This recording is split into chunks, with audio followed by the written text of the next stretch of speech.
ओम शांति। ब्रह्मा का जीवन संजय की कलम से हम सुन रहे हैं। आज विचार चल रहा था, ब्रह्मा बाबा कब से संपूर्ण फरिश्ता बन वतन में जाकर हम बच्चों का इंतजार कर रहे हैं। अब हमें भी जल्दी जल्दी उन्हें उनके गुणों को फॉलो कर बाप समान बन उनके इंतजार को पूरा करना है। आज भ्राता जगदीश जी कह रहे हैं, बाबा का चित्र और बाबा के चरित्र जब क्रमशः हमारे बाह्य नेत्रों और अंतर चक्षुओं के सामने आते हैं तो मन गदगद हो उठता है। मन बुद्धि से पूछता है कि बाबा एक भव्य मूर्ति तो थे, सौम्य मूर्ति भी थे, परंतु उनमें और कौन सा गुण मुख्य रूप से विराजमान था जो और गुणों से भी आगे बढ़कर सर्वप्रथम अपनी छाप किसी व्यक्ति पर लगाता था। तब बुद्धि कहती है कि वास्तव में बाबा में सब गुण आपस में इस प्रकार से जुड़े थे कि वे एक साथ ही मनुष्य पर इस प्रकार प्रभाव डालते थे, जिस प्रकार शहद में अनेक फूलों का रस मिलकर एक तार और एक धार हो जाता है कि अब उन्हें अलग करना कठिन होता है। तो भी शहद के बारे में ये तो कहा ही जाता है कि वो मीठी होती है, मधु जैसा मीठा, ये कहावत ही चली आई है। इसी प्रकार बाबा के सर्व गुण मनमोहक थे और वो आत्मा में मधु जैसा मिठास भर देते थे। इसलिए ही तो बाबा जहां रहते उस निवास का नाम ही पड़ गया मधुबन।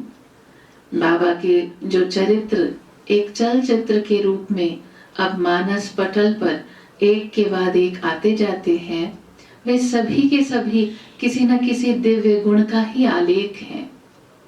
बाबा का कोई हाव भाव, उनका कोई शब्द आलाप, उनकी कोई भाव भंगिमा, उनके मुखमंडल की मुस्कान दिव्य चरित्र की परिगणना से बाहर नहीं होते थे, बल्कि वे किसी न किसी ईश्वरीय कर्तव्य की पूर्ति या किसी न किसी सेवा के निमित्त ही होते थे। वे नेत्रों से निहारते थे तो भी आत्माओं को कल्याण की दृष्टि से देखते हुए उन्हें ईश्वरीय प्यार से सींच देते। जिस पर बाबा की दृष्टि पड़ती वो उनकी नजर से निहाल हो जाता, उसकी सुषुप्त आत्मा जाग उठती। बाबा की दृष्टि ऐसी होती कि गहराइयों में डुबकी लगवाकर उसे अभूतपूर्व शांति, आनंद और प्रकाश का अनुभव करा रही हो। बाबा के नेत्रों के कोनों में कभी किसी को देखते समय जो कुछ रेखाएं उभर आती तो उनसे लगता कि बाबा अपार प्यार और दुलार दे रहे हैं।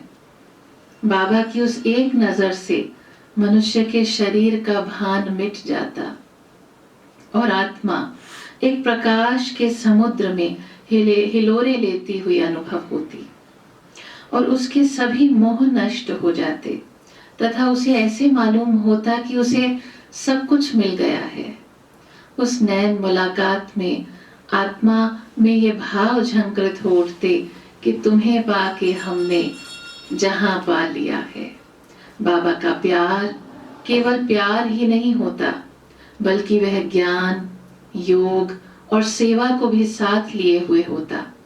क्योंकि जैसे ज्ञान मनुष्य के मोह को नष्ट करता है, जैसे योग मनुष्य को देह से न्यारा बनाता है, जैसे सेवा करने वाले के प्रति किसी का स्नेह जागता है, वैसे ही बाबा के प्यार की एक नजर ये सभी काम एक साथ कर देती। संसार में अन्य कोई हमें कभी प्यार से देखता है तो हम उसके प्यार का अनुभव तो करते हैं, परंतु उस नजर से नष्टो मोहा स्मृतिर्लब्धा ऐसा भाव पैदा नहीं होता। अतः कहना होगा कि बाबा जब प्यार करते वो केवल प्रेम मूर्त नहीं, बल्कि उसके साथ साथ ज्ञान मूर्त, योग मूर्त, सेवा मूर्त और कल्याण मूर्त भी होते और वह अपनी सूरत से भी मनुष्यों की सीरत बनाने का कमाल करते। वो हाथ उठाकर उंगलियों को आगे से थोड़ा सा मोड़कर किसी दूरस्थ वत्स को अपनी ओर जब बुलाते तो वह चेहरे पर खुशी की झलक लिए ऐसी तेज रफ्तार से भागा आता कि कहीं दूर हो जाने पर खजाना लुट ना जाए। समीप आकर बाबा की आंखों में देखता, बाबा का हाथ अपने हाथ में ले लेता और अपना सिर बाबा के सीने पर रख देता और बाबा उसे अपनी बाहों में भर कर दुलार देते। जिस बात के लिए बाबा ने बुलाया था वो बात तो बाद में शुरू होती। गोया वो बाद में बाबा से पूछता, बाबा क्या सेवा है? परंतु पहले तो वह बाबा की मधुर मुस्कान देखकर आत्मा के मिलन की चाह पूरी करता। यदि वह सायंकाल का समय होता तो उसके दिन भर की थकावट उतर जाती। यदि वह प्रातः का समय होता तो उसमें कम से कम दिन भर के लिए एक नई उमंग, नई तरंग, नया उत्साह भर जाता कि वह उस दिन पहाड़ उठाने में भी अपने आप को सक्षम और समर्थ समझता। जैसे सुराही मिट्टी की बनी होती है और वो गर्मी से तपे हुए दिनों में प्यास बुझाती है और ठंडक लाती है, वैसे ही यद्यपि बाबा का शरीर 5 तत्वों से ही गढ़ा हुआ था, तथापि वह एक चुंबकीय प्रभाव से आत्मा को अपनी ओर खींचता था और अपने स्पर्श से उसके अंगों में भी शीतलता भर देता और अंग अंग में भी मुस्कान पैदा कर देता था। बाबा के जीवन की एक मुख्य विशेषता तो यह थी कि वे स्वरूप निष्ठ थे।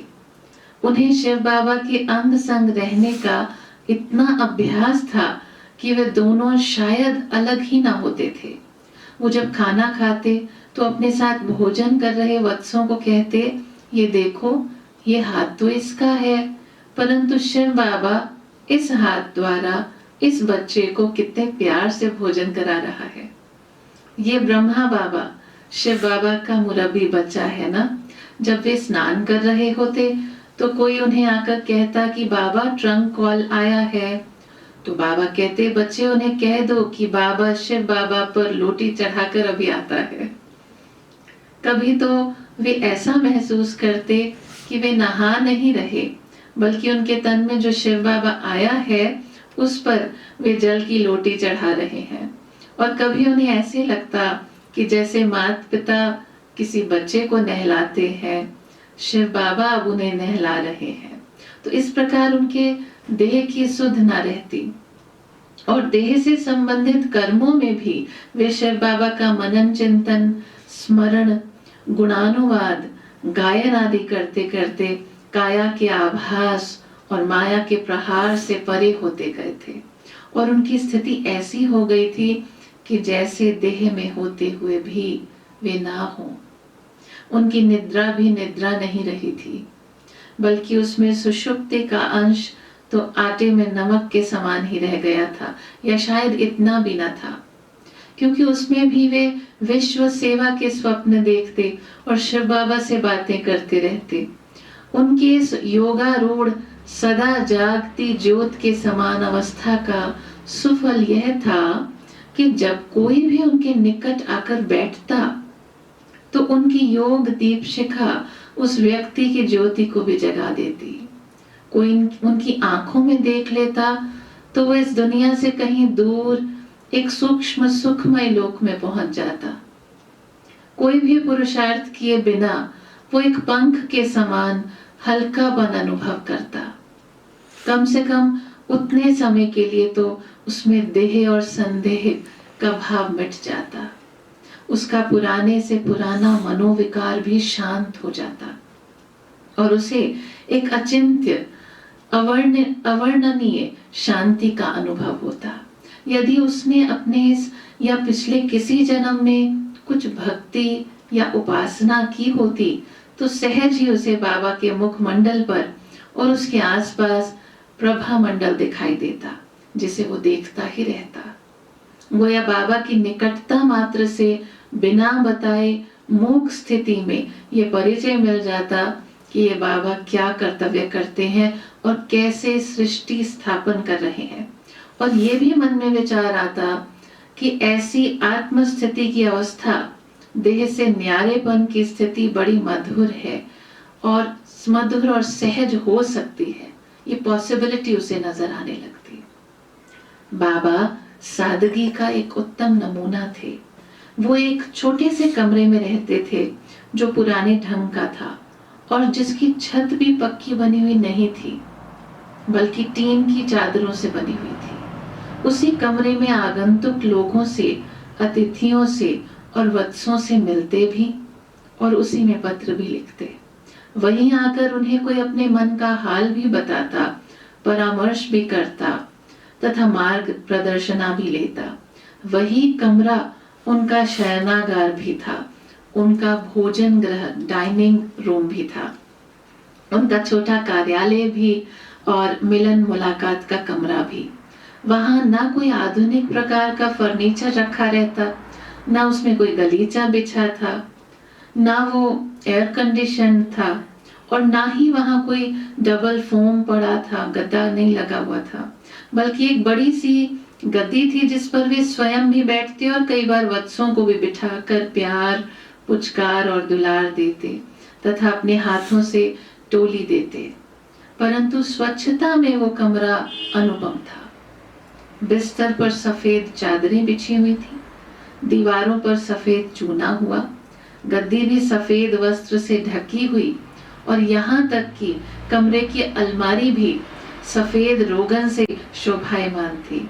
उसमें श्वेत वस्त्रधारी बाबा के सामने, उसमें श्वेत वस्त्रधारी बाबा के सामने जब बैठते और उनकी पावनकारी वार्ता सुनते तो मन की कालिमा भी मिट जाती। वह निर्मल तथा उज्जवल हो जाता। न कमरे की कोई विशेष साज सज्जा थी और ना कोई बनाव ठनाव, परंतु उस कमरे में बैठकर सेवा मूर्ति बाबा ने कितनी आत्माओं को एक नया जीवन प्रदान किया होगा, कितनों को प्रेरित एवं प्रोत्साहित करके माया से युद्ध जीतने के योग्य बनाया होगा और ईश्वर अर्पित होने का संकल्प दिया होगा। ना बाबा के तन पर कोई बनावटी श्रृंगार, ना बाबा के कमरे में। बाबा कहते, बच्चे, इस ईश्वरीय सेवा में जिस किसी ने एक पैसा भी अर्पित किया है, उसका वो पैसा भी 1,00,000 रुपए से अधिक मूल्यवान है और वो मनुष्य आत्माओं को पावन तथा उनको शांति देने की सेवा के लिए है। उसे हम अपने सुख भोग के लिए खर्च नहीं कर सकते, वरना वह अमानत में खयानत होगी। उन दिनों पांडव भवन में एक नव भवन भी बना था जिसमें अनेकानेक कमरे थे। कई वत्स बाबा से कहते, बाबा अब आप उनमें से किसी कमरे में क्यों नहीं आ जाते? तब कभी तो बाबा कहते, बच्चे अब तो इस दुनिया को भी छोड़ना है, इस कमरे की क्या बात करते हो? अब तो फर्श से अर्श में जाना है। दूसरे किसी अवसर पर वो कहते, बच्चे इस दुनिया में कुछ भी नया नहीं है, नया तो अब सतयुग में जाकर बनाएंगे, ये तो सारी दुनिया ही पुरानी है। मतलब वो नया कमरा नहीं लेते थे। बाबा ने पुराना तन लिया है, अपना योग भी पुरातन है, तो कमरा भी पुराना ही ठीक है। ऐसे कहते हुए वो मुस्कुरा देते और प्यार से कहते कि नया मकान तो आप सर्विसेबल सिक्की लदे बच्चों के लिए प्यार से बनाया है। बाबा प्यारे बच्चों को वहां रहते देखकर खुश होते हैं। कभी बाबा ये भी कहते, बाप तो बच्चों को सुख देने आया है, बाप बच्चों का सदा सर्वेंट होता है, तभी तो लौकिक बाप भी बच्चों को पैदा कर उनके लिए जीवन भर कमाता है और उन्हें विरासत देता है। तो बाप का जो कुछ भी होता है वो बच्चों के लिए ही होता है। अतः यह भी आप बच्चों के लिए ही है। यह बाप तो विश्व सेवक है ना, सेवक तो सर्वेंट क्वार्टर में रहते हैं, यूं भी बाबा कह देते थे। नए मकान में तो मालिक रहता है और आप तो बालक सो मालिक है। इस प्रकार बाबा के त्याग, सेवा और उनकी सादगी की क्या दास्तां सुनाए। उनका आहार अल्प, खर्च अल्पतम और उनकी सेवा अथक तथा उनके स्नेह की छाप अमिट थी। वे भद्रता, सज्जनता, आतिथ्य और सत्कार के आदर्श देवता रहे। मधुबन में आकर जो कोई भी रहता, वो चाहे किसी कारखाने का दैनिक वेतन पर कार्य करने वाला अशिक्षित व्यक्ति हो, और चाहे शिक्षित एवं बुद्धिजीवी समाज का कोई विशिष्ट एवं मान्य व्यक्ति हो, बाबा का प्यार सभी के लिए पितृवत था। वे सभी को वीआईपी मानकर उनसे संभाषण करते। उन्होंने कभी किसी को व्यक्तिगत रूप से फटकार, ललकार या डांट डपट नहीं दी, बल्कि वे सदा सभी से सुकोमल, सुमधुर, सद्भावनापूर्ण और सम्मान सहित शब्दों से वार्ता करते। सदा उच्च स्थिति में रहते हुए, महानता के शिखर पर बैठे हुए, वे सभी को महान बनाने की चेष्टा करते और उनके साथ मर्यादित व्यवहार, श्रेष्ठ बर्ताव, शालीन रीति नीति और सत्कार पूर्ण विधि से बर्ताव करते।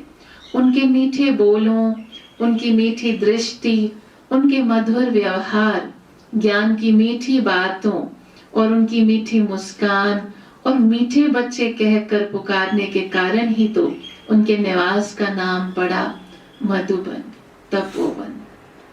आज भी बाबा का वह कमरा सेवा के निमित्त है।